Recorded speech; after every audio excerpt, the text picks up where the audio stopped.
আপনি তো আসিয়ার বোন, আপনি তো যেদিন ধর্ষণ হয়েছে আপনি তো এখানে ছিলেন না? যেদিন ধর্ষণ হয়েছে সেদিন নিয়ে আপনি কিছু কথা বলছেন টেলিভিশনের সামনে, আমরা দেখেছি, সারা বাংলাদেশের লোক দেখছে। তো আপনি বলছেন, একবার বলতেছেন যে আমি ওয়াশরুমে গেছিলাম এই সুযোগে ধর্ষণ হয়েছে, আপনি আরেকবার বলতেছেন যে রুম থেকে বের করে নিয়ে ধর্ষণ করছে, আপনি আরেকবার বলতেছেন যে ধর্ষণের সময় আমি ঘুমোইছিলাম, আমি কিছু ঠিক পাইনি। আসলে কোনটা সঠিক? আমি তো ওইটাই বলি না, আমি বলছি যে আমি ঘুমোইছিলাম, ও যখন বাথরুমে উঠছি সেই সময় দেখি যে ওইখানে পড়ে রয়েছে, এইটাই বলছি। আপনি বলছেন যে সেহরির পরে, আবার বলছেন রাত 2:30টা, এটা মানে টাইমটা আসলে মানে মগরদিক তো সেহরি খাই 2টার দিক, তারপরের কথা বলছি। আচ্ছা, আপনি একটু মানে প্রথম থেকে মানে রাত থেকে কি ঘটনা ঘটছে এটা আমাদেরকে বলেন তো। সর্বপ্রথম রাত থেকে সব ঠিক ছিল, ঘুমাই গেছিলাম 8টার দিকে ঘুমাইছি। আমি, আমার জামাই আর আমার বোন, আমার বোন হচ্ছে আমার পাশে ঘুমাইছিল। তা আমি জানতাম না যে ওর সাথে ওরম হবে না।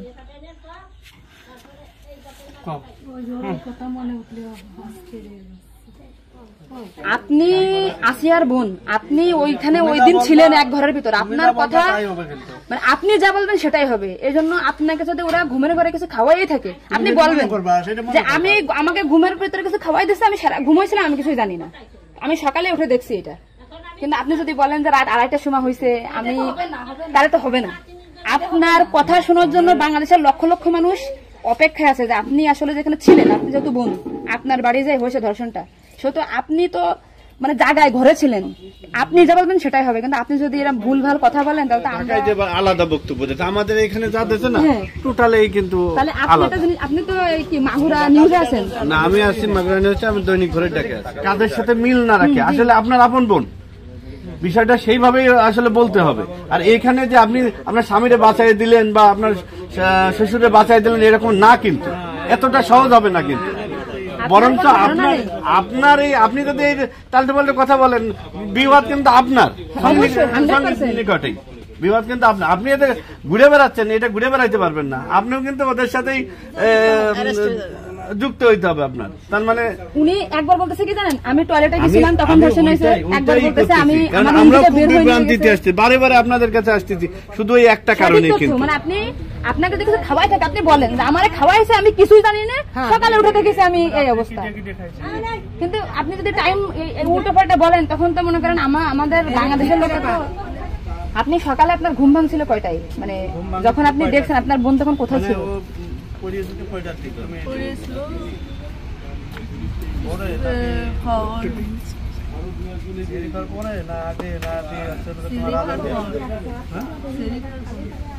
আপনি 8টার সময় ঘুমাইছেন, তারপরে কি আপনার ঘুম ছেড়ে খাওয়ার পরে ভাঙিছে?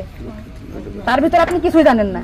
আপনি এটা সুন্দর করে এখন যখন বললেন, কিন্তু মাঝে যে কথাগুলো বলেছেন এগুলো তো আসলে আপনি রিল্যাক্স হন, আপনি রিল্যাক্সে বলেন। এই আপনার ভাই, এগুলো আপনার ভাই, আমরা আপনার বোন, আসি আমার বোন, আসি আমাদের বোন, আমি নিজের একজন আসি।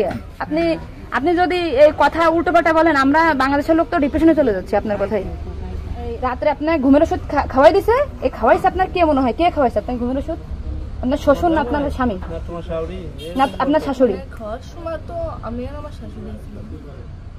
আচ্ছা, আপনার কি মনে হয় আপনার যেহেতু আপনি ওই বাড়িতে সংসার করছেন, আপনার মনে হয় কে খাওয়াইছে আপনাকে, মানে আপনার শাশুড়ি না আপনার শ্বশুর হতে পারে? আমার শ্বশুর তো খাওয়ার সময় থাকে না, আমার শাশুড়ি তো থাকে। তাহলে আপনার কি মনে হচ্ছে আপনার এই ঘুমের ওষুধ আপনার শাশুড়ি খাওয়াইছে?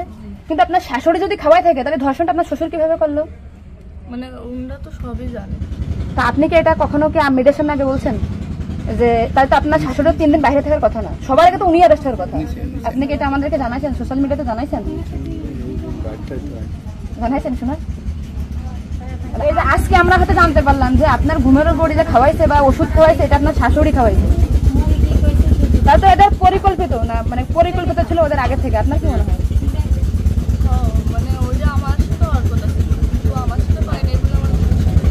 মানে আপনার শ্বশুরের বা আপনার শাশুড়ির আপনার সাথে কোনো কিছু রাগারাগি বা কোনো কিছু আছে নাকি, বা কোনো টাকা পয়সা চাইছিল দেননি, এরকম একটা ক্ষোভ বা রাগ এরকম কিছু আছে নাকি যে আপনার সাথে আমাদের একটা কাজ করছে? আসিয়া আপনাকে কি বলছিল যখন আপনি তখন আসিয়া আপনার কি বলে গেছে? আর ভাইয়া আছে দরজা খুলে দিচ্ছে, আমি বলছি আমি তো ঘরের ভিতর ছিলাম, তাহলে আমি কিছু টের পেলাম না কেন? বলছে কি আমার হচ্ছে ঘরের বাইরে নিয়েছে। এরপর থেকে তো আসি আর জ্ঞান না মানে ওইটুকু সময় ও অস্থির হয়ে যাচ্ছিল, হাত পা আপু আসছে বাইরে, আপুর বাসা মনে হয় বাইরে। আমার বাসা যশোরে, আমি যশোর থেকে আচ্ছা, আমি শুধু ওনার একটা ভিডিও দেখে আসছি যে উনি উল্টো পাল্টা কথা বলতেছে, এই সঠিকটা জানার জন্য। সঠিক কথাটা বলেন। আমরা ঘুমাইছিলাম 8টার পর পরে আমি ঘুমাই গেছিলাম, আর বন্ধু আমার সাথে ঘুমাই গেছিল। তারপর এর মধ্যে কিছু ঠিক পাইনি, কিন্তু দৈনিকে সেরি খাওয়ার জন্য সবাই ডাক দেয়, কিন্তু সেদিন সেরি খাওয়ার জন্য কেউ ডাক দিছিল না। একদম সেরির পর উঠছি, সকাল হবে সেই সময় উঠে দেখি ও মেঝেতে পড়ে রয়েছে, দরজা খোলা ছিল। তা আমি ওটা বাথরুম থেকে দরজা আটাইয়ে ওটা উঠেছি, উঠে বিছানাটা রাখছি, মানে জ্ঞান হারিয়েছিল না ঘুমাই পড়ছিল জানি না, কিন্তু নাড়াচাড়া লাগার কারণে উঠে গেছিল। উঠে করছে আপা আমার অনেক কষ্ট হচ্ছে আর জ্বালা ঘোরা করতেছে। আমি বলছি ফ্লোর করে পড়ে রয়েছে, এর জন্য ওর ওরম হয়েছে। তারপরে ও ঘুমাইছিল না কি জানি না, আমি কাছে চুপ করে ঘুমাই পর। তারপরে আমি ঘুমাই গেছিলাম, সকালে ভোরে 6টার দিকে ও করছে কাঁদতেছিল আর বেগে বেগে নিঃশ্বাস নিচ্ছিল। তারপরে আমি করছি কি হয়েছে তোর, ওরম কাঁদতেছিলে রাত্রেও, আবার ওরম করতেছি, শ্বাস পাও করে আদরে যাচ্ছে। তো তারপরে করছে মানে তাও আমার সাথে এরকম করছে, আর হচ্ছে ভাইয়া দরজা খুলে দিছিল। তো আমি করছি আমার এই ঘরের ভিতরে হলো, আমি তো কিছু টের পেলাম না, তো করছে আমার ঘরের বাইরে। আপনাকে একটা ছোট প্রশ্ন করি, কিন্তু আপনি এর আগে তো টেলিভিশন থেকে আপনার ইন্টারভিউ নিয়েছে, আপনি বলছেন যে রাত 8-এর দিক হয়েছে আনুমানিক, তারপরে এই হয়েছে, আপনি মানে এই মাঝের এই কথাগুলো তো আপনি জানেন না। সুন্দর, এখন আপনার কথা ভালো লাগছে, আপনাকে থ্যাংক ইউ। এই যে মাঝে যে কথা বলবেন এগুলো আপনি কেন, মানে ভয়ে বলছেন নাকি ওদের বাঁচানোর জন্য বলছেন? আমারও তো ভয় দেখানো হয়েছিল। মানে কথাগুলো যে বলছেন এটা কি আপনাকে শিখাই দিয়েছে নাকি আপনি নিজের থেকে বলছেন? তাহলে আপনি নিজের থেকে মাঝের যে কথাগুলো আপনি স্কিপ বলছেন, এটা তো আপনার বলা একটু অন্যায় হয়েছে। তাহলে আপনি নেক্সট টাইম, মানে আমরা খুব, মানে আমি আপনার ভিডিও 100 বার দেখেছি, 70টা তো না, আজকে দেখেন আমি 10 থেকে আসছি, আপনাদের ওই বাড়ি গেছিলাম আমি, ঠিক আছে? ভয়তে সবকিছু উল্টো পাল্টে গেছে, এক কথায় মানুষ সবসময় বারবার জিজ্ঞাসা করে মাথার ভিতরে উল্টো পাল্টা হয়ে গেছে। আচ্ছা ঠিক আছে আপু, শোনা, আপনি নেক্সট টাইম থেকে আপনি এই সঠিকটা, মানে এই যে ঘুমাইছিলেন সকালে এটা হয়েছে, আপনি এটা বলবেন, কিন্তু মাঝের কথাগুলো আপনার এক্সট্রা বলার দরকার নেই, বললে আমরা বিভ্রান্তি হয়ে যাই, ঠিক আছে? যাক, এখন বুঝলেন তো কাহিনী।